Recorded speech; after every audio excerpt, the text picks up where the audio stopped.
Shalom peuple de Dieu, c'est votre humble serviteur, le prophète Riguen Moulopoué. Soyez le bienvenu dans votre émission Cache-toi chez vous. Cache-toi chez vous, c'est une émission qui reçoit les hommes de Dieu juste pour partager la parole de Dieu. Je dis merci à Kadi Kadima derrière nos caméras et merci beaucoup à Franck pour un bon son qui vient de nous offrir ce soir. Ça dépend de là où vous nous suivez, le matin ou le soir, mais que le bon Dieu bénisse ces gens qui sont en train de se battre jour et nuit pour nous offrir de bonne qualité des images et des sons. Merci beaucoup. Je dis merci à Déborah Ngama malgré son absence. Vous allez constater qu'elle ne sera pas avec nous aujourd'hui. Merci beaucoup aux gens qui nous suivent de partout dans le monde, sur Facebook, TikTok. Que Dieu vous bénisse et nous continuera à vous offrir de bonnes qualités et de bonnes choses. Merci beaucoup encore à l'homme de Dieu, le prophète Dieu merci. Et radio avec lui, nous allons partager de bons moments dans la présence de Dieu et de partage de la parole du Seigneur. Shalom prophète. Shalom homme de Dieu. Comment vous allez? Nous bénissons le nom de Dieu. Tant que Jésus est sur le trône, tout va bien. Grande ma joie de vous recevoir encore dans cette émission Cache-toi chez vous. Merci homme de Dieu. L'église se porte bien? Non, ça va, ça va. Maman aussi? Non, tout le monde va bien. Que le bon Dieu vous bénisse, prophète. Amen. Alors aujourd'hui, nous allons parler sur quoi? Aujourd'hui, nous avons un message très spécial pour les enfants de Dieu qui nous suivent de partout dans le monde. Un message inspiré par le Saint-Esprit. Un message qui va beaucoup bouleverser le royaume des ténèbres et qui affectera la foi de plusieurs dans le bon sens. Et ce message, c'est le ministère de la parole. Le ministère de la parole, prophète. Qu'est-ce que vous dites à partir de là? Le ministère de la parole. Le ministère de la parole, je peux dire que c'est une commission établie par Dieu lui-même.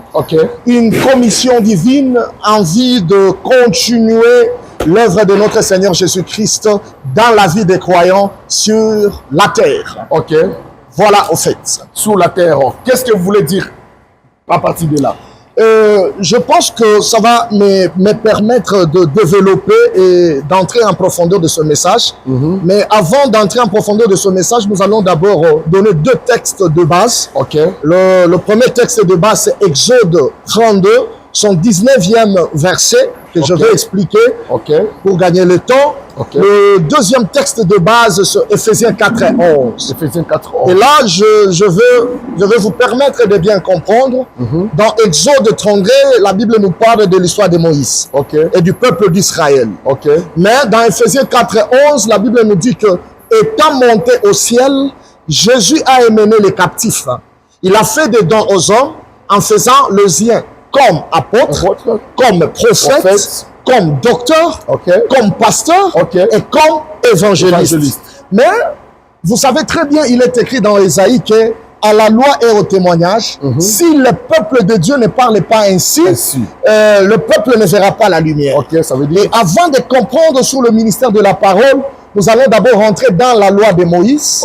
Et par après, nous allons finir dans la dispensation de la grâce. Parce que le ministère de la parole, c'est vraiment un message qui crée beaucoup de controverses. Vous allez comprendre que le ministère de la parole n'a pas commencé aujourd'hui. Le ministère de la parole avait commencé depuis l'Ancien Testament, mais ça fonctionnait sous ombre. Oui, donc ça travaillait dans les coulisses. Dieu voilait ça, mais ça travaillait déjà. Et vous allez comprendre que si nous prenons l'image de Noé, Noé détenait déjà les 5 ministères en lui. Comment ça? Et oui, ça travaillait déjà, parce que vous allez voir que Noé était apôtre, Noé était prophète, Noé était pasteur, Noé était évangéliste, Noé était docteur. Quand est-ce que Noé est pasteur? C'est lorsqu'il garde les hommes et les animaux dans l'arche. Quand est-ce que Noé devient évangéliste? C'est lorsqu'il est capable d'évangéliser les hommes et les animaux à entrer dans l'arche. Quand est-ce que Noé est docteur? C'est lorsqu'il nourrit les hommes et les animaux la même nourriture qui est les herbes. Quand est-ce que Noé devient un apôtre? C'est lorsqu'il est capable de construire et de bâtir l'arche. Parce qu'un apôtre n'est pas celui qui détruit. Un apôtre, c'est un bâtisseur. C'est pourquoi l'apôtre Paul dit ceci: j'ai bâti le fondement comme un sage architecte. Donc, un apôtre, c'est celui qui bâtit. Si vous avez un apôtre détruit, c'est que ce n'est pas un apôtre. Noé a bâti, il a construit l'arche. C'était un apôtre. Et quand est-ce que Noé devient prophète? C'est lorsqu'il annonce des choses et les choses se concrétisent. Il a annoncé le déluge et le déluge est arrivé. On reconnaît un prophète par l'accomplissement de ce qu'il a dit. Amen. Voilà, donc le 5 ministère déjà était dans Noé. Ça existait depuis l'ancienne alliance. C'est pourquoi même pour exister dans le sacerdoce, il y a un secret. Il a fallu qu'il y ait Aaron et ses 4 fils. Ça fait 5 personnes. Et si nous allons plus loin, même David a compris que pour faire tomber Goliath, il a fallu choisir 5 pierres dans les torrents. C'est encore la présence de 5 ministères qui apparaît dans l'ancienne alliance. Mais je vais insinuer quelque chose pour aider à nos internautes et enlever les équivoques. Parce que le ministère de la parole, c'est vraiment un enseignement qui complique même le ministre de Dieu. Vous allez comprendre que dans l'Ancien Testament, dans la dispensation de la loi, les 5 ministères existaient, mais le 5 ne fonctionnait pas. Les 5 ministères existaient, mais le 5 ne fonctionnait pas. Comment ça passe? En d'autres termes, Dieu gardait 4 ministères sous réserve, mais c'est un seul ministère qui était en service. Dieu réservé. C'est comme le football, un coach qui réserve le meilleur au banc de touche, peut-être, ou bien d'autres joueurs, il attend un bon moment pour le placer dans le service. C'est ça. Le 5 ministères existait, mais 4 ne fonctionnaient pas. C'était seulement un seul ministère qui était dans le service. C'était le ministère prophétique qui fonctionnait. C'est pourquoi si vous lisez Amos 3:7, la Bible dit que Dieu ne fait rien sans avoir révélé ses secrets à ses serviteurs, les prophètes, pas à ses serviteurs, les apôtres. C'est-à-dire, à ce temps-là, Dieu fonctionnait seulement avec le prophète. Mais les 4 existaient, mais ils étaient sous ombre. Dieu attendait un moment où les 4 entreront dans le service. Observez très bien, vous allez comprendre aussi quand David a compris cela, il a fait aussi garder 4 dans sa gibecière. C'est le 1/5 qui pouvait faire tomber Goliath à ce temps-là. C'était encore le ministère prophétique qui apparaît dans le service. La même situation se répète encore au temps d'Aaron. Aaron et ses 4 fils. Mais pour aller dans le sang de sang, les 4 fils restaient, mais c'était Aaron seul qui pénétrait dans le sang de sang. C'était une explication pour montrer que c'était le ministère prophétique qui fonctionnait d'abord à ce temps-là. Maintenant, qu'est-ce qui se passe? Dans cette dispensation de la grâce, Dieu met les 5 en action. Il prend les 4 qui étaient restés, il les met en action. Je vais évoluer pour que les gens me comprennent. Prenons rapidement Exode 32, son 19e verset, pour comprendre bien le ministère de la parole. Parce que si tu ne comprends pas le ministère de la parole, tu auras un problème sérieux. Et voilà ce qui est d'actualité dans nos églises, ce qui est d'actualité dans les sacerdoces actuellement, où les gens ne comprennent pas en quoi ils sont. Observez très bien. Dieu s'est choisi Moïse, il lui donne la portion de la divinité. Il dit à Moïse, je te fais Dieu devant Pharaon, et Aaron sera ton prophète. Moïse tarde dans la gloire, il fait 6 jours dans la gloire, et quand il descend dans la gloire, Dieu récupère le pierre d'en haut. C'est là où il y a mon message. C'est tellement fort, mon opé. Ça va. J'arrive. Avance. Dieu récupère le pierre d'en haut. Il le taille lui-même. C'est Dieu lui-même qui taille les 2 tablettes de la loi. Pas un homme, mais Dieu lui-même taille. Après avoir taillé, Dieu prend son doigt. Il écrit sur les tablettes de la loi les 10 commandements de la loi. Et Dieu récupère les 2 tablettes. Il donne ça au prophète Moïse. Il dit, Moïse, descends maintenant, va présenter cette loi à mon peuple. Lorsque Moïse descend, de loin, il voit qu'Israël s'est perverti. Au travers d'Aaron, ils ont imposé Aaron à construire le fort d'or. Et Aaron l'a fait. Et quand Moïse voit cela, au lieu de frapper le peuple qui s'est perverti, my God, au lieu de frapper Aaron qui s'est perverti, Moïse récupère les tablettes qu'il n'a pas taillées. C'est là où il y a mon message. Moïse récupère les tables de pierre innocentes qui n'ont pas péché. C'est le peuple qui a péché. Ce n'est pas la pierre qui a péché. Il récupère la pierre, il brise la pierre par sa colère au nom du peuple qui a péché. En d'autres termes, c'est la pierre qui a subi le châtiment du peuple. C'est alors maintenant que l'Éternel dira à Moïse, comme tu as brisé les tablettes de la loi, cette fois-ci au ciel, il n'y a pas une autre pierre que je peux te donner. C'était la seule pierre qui restait. Alors, tu dois choisir d'autres pierres que tu vas tailler comme pomme. La pierre qui a été brisée. Voilà l'évangile que je vous apporte. Ok. La pierre est déjà brisée. Moi, au ciel, je n'ai pas une autre pierre. Tu vas maintenant ramasser des pierres sur la terre et tu auras maintenant la charge de tailler ces pierres comme la pierre que tu as brisée.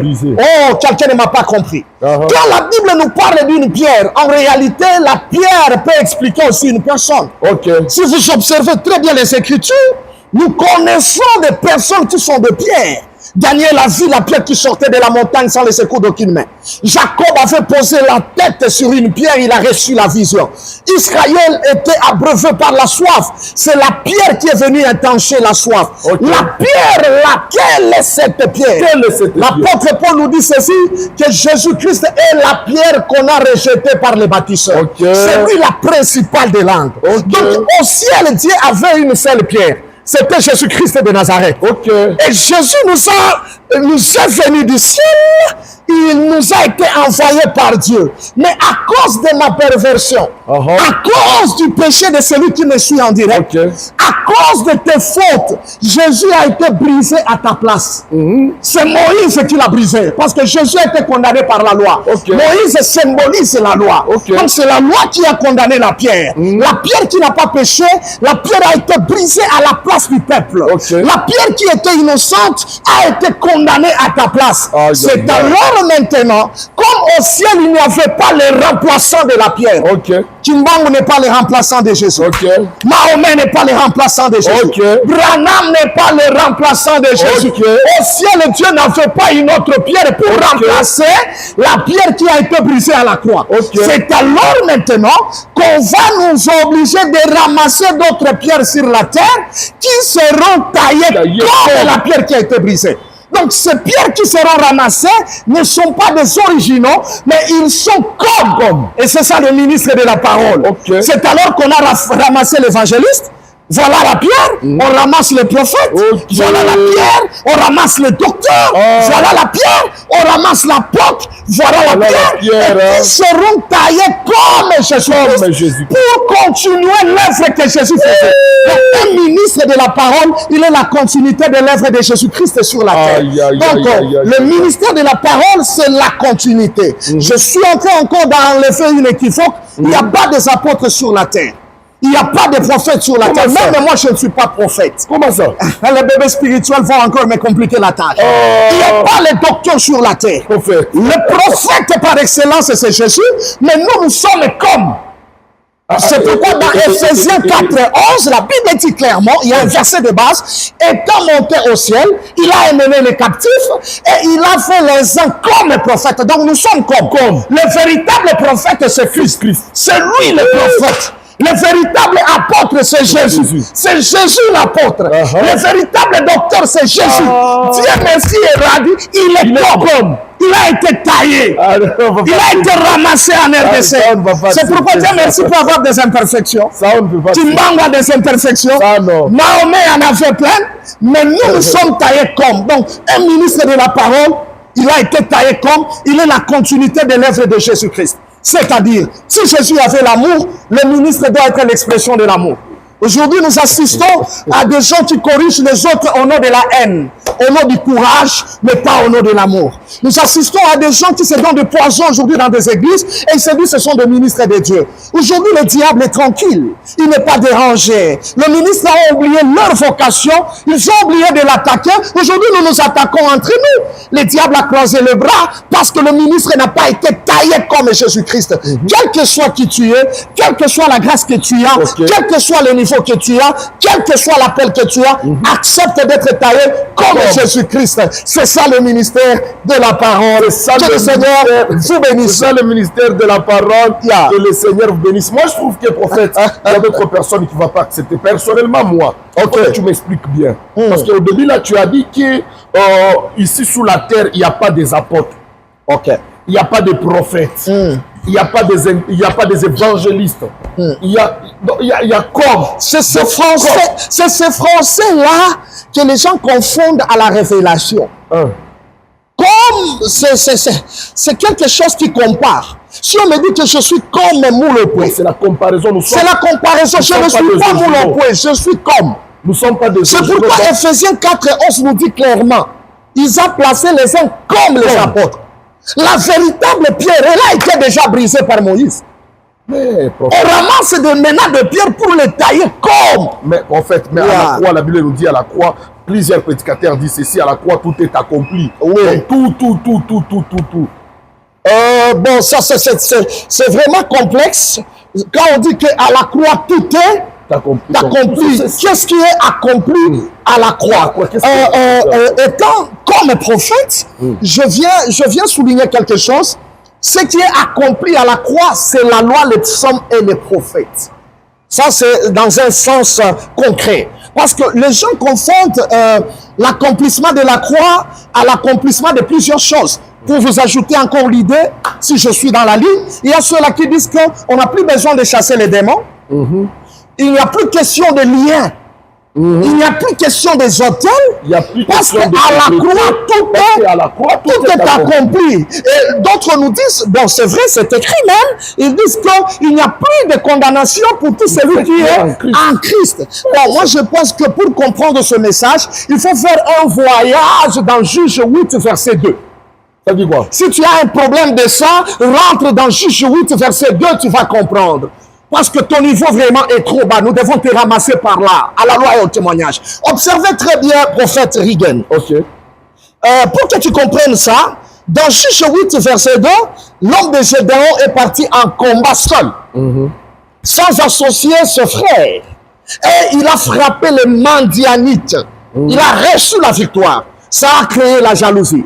Ça a créé des problèmes. Et ils sont partis voir cet homme de Gédéon pour cette victoire spectaculaire. Comment toi, tu peux aller en combat et tu remportes la victoire seul au lieu de nous associer pour vaincre ces peuples ensemble? Donc, tu voulais t'attirer toi-même la gloire. Moi, j'aime la réponse de cet homme de Gédéon. Gédéon dit ceci: le grappillage d'Ephraïm ne vaut-il pas grand que le vendage d'Abiézer? Okay. C'est là où il y a mon message. Il y a deux mots-clés pour comprendre le mystère de l'accomplissement de l'œuvre de la croix. La première des choses, ou le premier mot-clé, c'est le vendage et le grappillage. Qu'est-ce que le vendage? Lorsqu'on est en train de cultiver les champs, la première moisson, la première récolte, c'est ce qu'on appelle le vendage. Mais quand on récolte, c'est ça le grand travail. On ne récolte pas tout. Il y a des petites choses qu'on oublie. Ce sont les restes. Il y aura maintenant une deuxième équipe. Oh my God. Okay. Marasakata Rabade.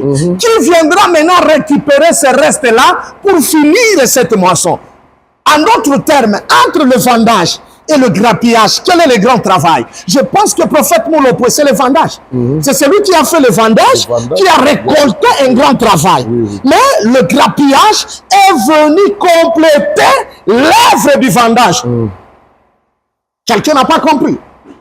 Notre Gédéon, Jésus-Christ de Nazareth, ce qu'il a fait à la croix, c'est le vendage.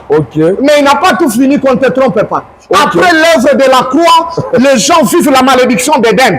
On a dit à la femme qu'elle enfantera avec douleur. Jusqu'aujourd'hui, nos mamans enfantent avec douleur. Même si tu es prophétesse, tu parles la langue, cette malédiction du jardin d'Éden te suit jusqu'aujourd'hui.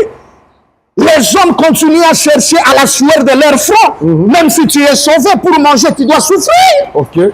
Ça continue toujours. C'est-à-dire l'œuvre de la croix n'est pas venue arrêter le combat spirituel, c'est la confusion.